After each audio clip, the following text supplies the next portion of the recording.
जय हिंद। आज हमारा जो है वाटर पे यानी जल के बारे में आपको बता रहा था, तो ये हमारी आज सेकंड वीडियो है। इसके बारे में आज हम जानेंगे। हमारा जो वाटर पार्ट का सेकंड पार्ट है, जिसमें मैंने कल आप सभी को बताया था कि जो वाटर का मैंने आपको बता दिया था कि आपका एक तरह से आपका आंसू जल क्या होता है यानी डिस्टिल वाटर क्या होता है, और साथ में आपका मृदु यानी सॉफ्ट वाटर क्या होता है, मृदु जल जिसको आप पीते हैं, और मृदु जल क्या होता है। इन दोनों तरह के पानी को मैंने आपको बता दिया था।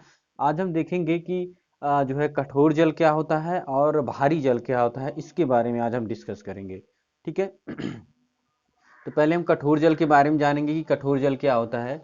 तो ऐसे जो पानी होते हैं जो साबुन में जो है झाग कम देते हैं, मतलब पानी में कुछ ऐसी गंदगी होती है, गंदगी के तौर पे कुछ ऐसे लवण उसमें उपस्थित हो जाते हैं, जिसकी वजह से उनके अंदर की जो एक तरह से सॉफ्टनेस होती है वो चली जाती है। जिसमें साबुन में अगर आप उसमें उसको साबुन से आप रगड़ेंगे तो वो साबुन जो है उसी गंदगी में मिल जाता है, जिसकी वजह से वहाँ पे झाग जो है कम देता है। ठीक है। तो इसके बारे में हम जानेंगे कि ये जो झाग या जो ये जो गंदगी होती है, किन के कारणों से उस पानी में गंदगी ज़्यादा उपलब्ध हो जाती है। ठीक है।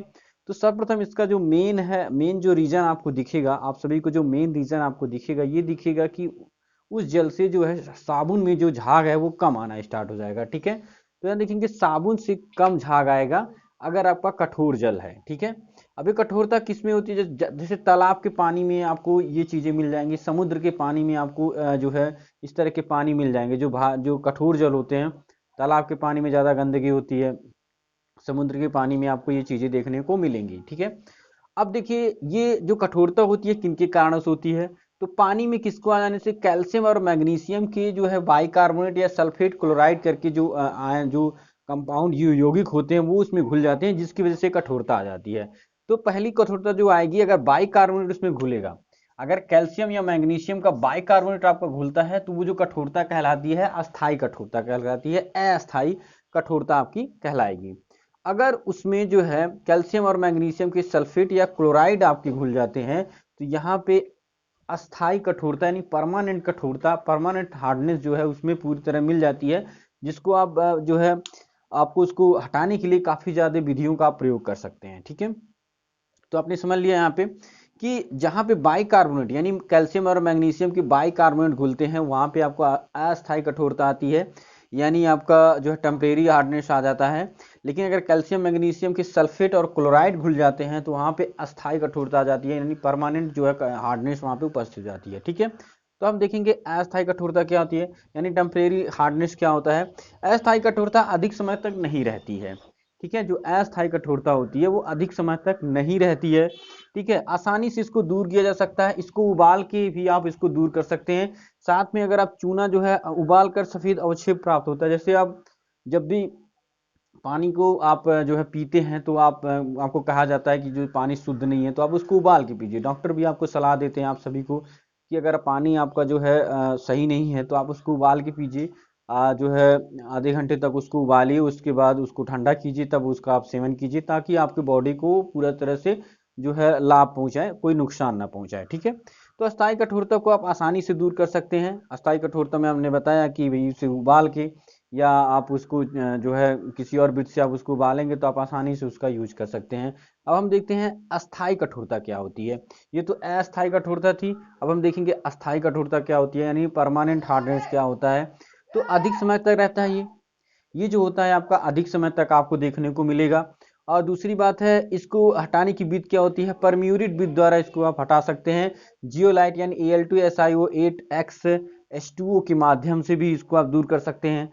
साथ में इसमें आप मिला दीजिए सोडियम बाइकार्बोनेट का, सोडियम कार्बोनेट का आप जब कोई लवण मिला देते हैं, सोडियम कार्बोनेट जब इसमें मिला देते हैं तो भी आपकी जो कठोरता है वो अस्थायी कठोरता दूर हो जाती है। ठीक है।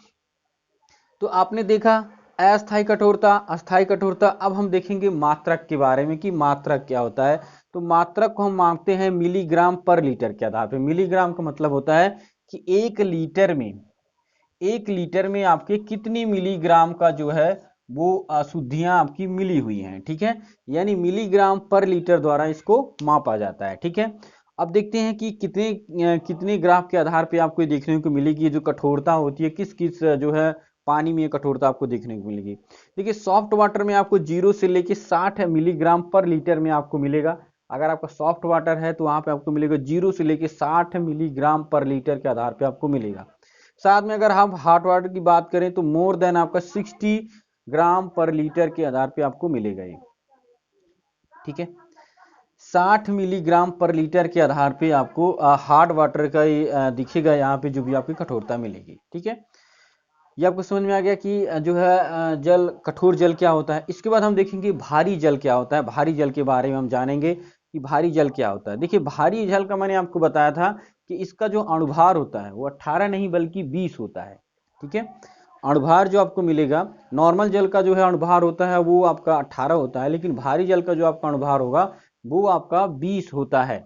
सामान्य जल का 18 होता है अणुभार, और लेकिन भारी जल का आपका कितना हो जाएगा 20। इसका सूत्र H2O नहीं होता है बल्कि D2O होता है, यानी ड्यूटेरियम ऑक्साइड होता है इसका सूत्र। और ये कहाँ पे प्रयोग किया जाता है? परमाणु समय में ये मध्यक के रूप में प्रयोग किया जाता है। आपको पता है कि जब परमाणु रिएक्शंस होते हैं तो जो इलेक्ट्रॉन होता है और जब यूरेनियम पे इस पर बमबारी की जाती है तो बहुत तेजी से वो रिएक्शन होता है, ठीक है। अब जब उस रिएक्शन को आपको कम करना है, थोड़ा सा ढीला करना है, थोड़ा सा कम करना है, तो आप इसी जल का प्रयोग करेंगे, क्योंकि ये जल काफी भारी होता है, ठीक है। तो भारी का मतलब होता है कि अगर आप मान लीजिए पानी में दौड़ रहे हैं, ठीक है, अगर मान लीजिए आप जमीन पे दौड़ रहे हैं तो बहुत तेज भागेंगे, लेकिन अगर आपको पानी में दौड़ाया जाए तो आपकी स्पीड कम हो जाएगी। उसी तरह से हम न्यूट्रॉन को क्या करते हैं, उसको पानी में जो है वहाँ पे पानी भर देते हैं, जिसकी वजह से न्यूट्रॉन जब उस जल से जाते हैं तो जो क्रिया होती है वो थोड़ा मंद पड़ जाती है और उतना ज्यादा विनाशकारी या उस तीव्र गति से रिएक्शन नहीं होते हैं।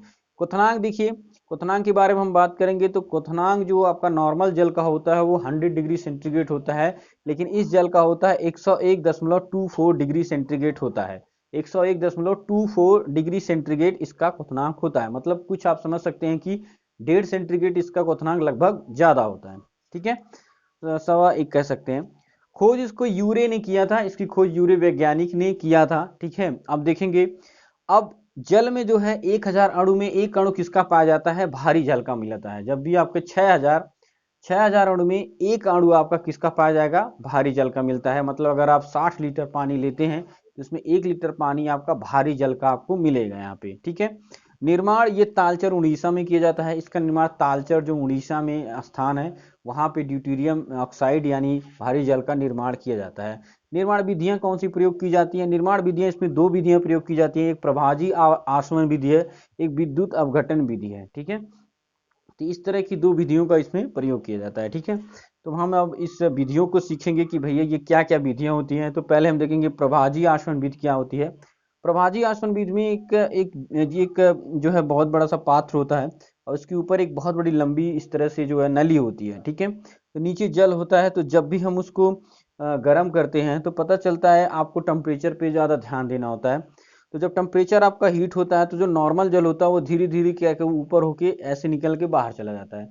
लेकिन कभी कभी क्या होता है, टेम्परेचर बहुत ज़्यादा हो जाता है जिसकी वजह से भारी जल भी ऊपर उठने लगता है। तो ये नली बहुत लंबी बनाई जाती है ताकि ऊपर जाते जाते टेम्परेचर कम होगा, क्योंकि जब ऊपर जाएगा तो जाहिर सी बात है टेम्परेचर उसका कम पड़ेगा। तो कम पड़ेगा तो जो भारी जल है उसका टेम्परेचर कम होने की वजह से वो नीचे आ जाएगा। और जो आपका नॉर्मल जल होता है जिसका जो है बॉइलिंग पॉइंट यानी क्वथनांक जिसका कम है, वो क्या होगा कि सीधे इसके बाहर से बाहर चला जाएगा। सामान्य जल आपका बाहर चला जाता है और यहाँ पे आपका सिर्फ बचता है भारी जल। तो इस विधि से आपको प्रभाजी आसवन विधि इसको कहते हैं, और इस विधि से आपने भारी जल का निर्माण कर लेते हैं। साथ में आप देखेंगे विद्युत अपघटन विधि के द्वारा हम इसको कैसे निर्माण करते हैं। तो विद्युत अपघटन में ये आपका जल पूरा भरा हुआ है और यहाँ पे जो है हम निकिल की जो है एक प्लेट डालते हैं, जालीदार प्लेट इसमें डालते हैं और यहाँ पे एनोड लगा देते हैं, ठीक है। बाद में जो यहाँ पे माइनस वाला है ये हमको यहाँ पे लगा देना है, ये आपका प्लस वाला रहता है और माइनस का हम यहाँ पे लगा देते हैं, ठीक है। तो इसमें जब हम विद्युत धारा को प्रवाहित करते हैं तो धीरे धीरे क्या होता है, इस जाली के माध्यम से जो आपके सामान्य जल होते हैं वो बाहर चले जाते हैं और बीच में जो आपका बचता है वो आपका भारी जल बचता है। तो इस मेथड से भी हम क्या करते हैं कि भारी जल का निर्माण करते हैं। तो ये दो विधियां हैं जिसकी वजह से हम भारी जल का निर्माण करते हैं, ठीक है। तो अभी आपने देखा कि कठोर जल क्या होता है, भारी जल क्या होता है। इससे पहले मैंने आपको दो और जल बारे में बताया था कि सॉफ्ट जल क्या होता है और आपका मृदु जल क्या होता है और आपका आसुत जल क्या होता है, ठीक है।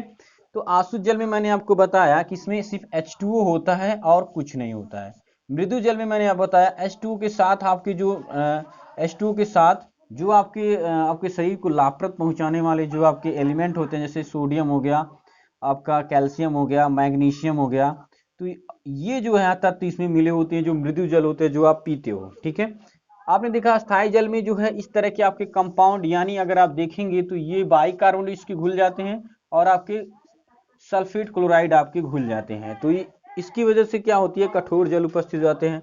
भारी जल में क्या होता है, D2O बन जाता है, जिसकी वजह से भारी जल आपके उपस्थित हो जाते हैं। ठीक है, तो हमारा जो ये भारी जल का जो यानी जल का जो टॉपिक था, 4 तरह के जल होते हैं। अब किस तरह के, यानी आपका एक होता है आसु जल, एक होता है मृदु जल, एक होता है कठोर जल, एक होता है भारी जल। ठीक है, तो 4 तरह के पानी के बारे में, 4 तरह के जल के बारे में मैंने आप सभी को बताया। ठीक है, और आगे भी मैं आपको इसी तरह की वीडियो, नॉलेजेबल और एक बहुत ही स्टडी से रिलेटिव वीडियो मैं आपको उपलब्ध कराता रहूँगा। अगर आप हमारे चैनल पे नए हैं तो हमारे चैनल को जरूर सब्सक्राइब कीजिए। साथ में आप हम जो है, अगर वीडियो आपको अच्छी लगती है तो लाइक जरूर कीजिएगा, और अपने जो है जितने भी आपके फ्रेंड सर्कल हैं, जितने भी आपके स्टूडेंट हैं, उनको आप वीडियो को शेयर कीजिएगा। ठीक है, तो आज के लिए बस इतना ही, अभी के लिए जय हिंद।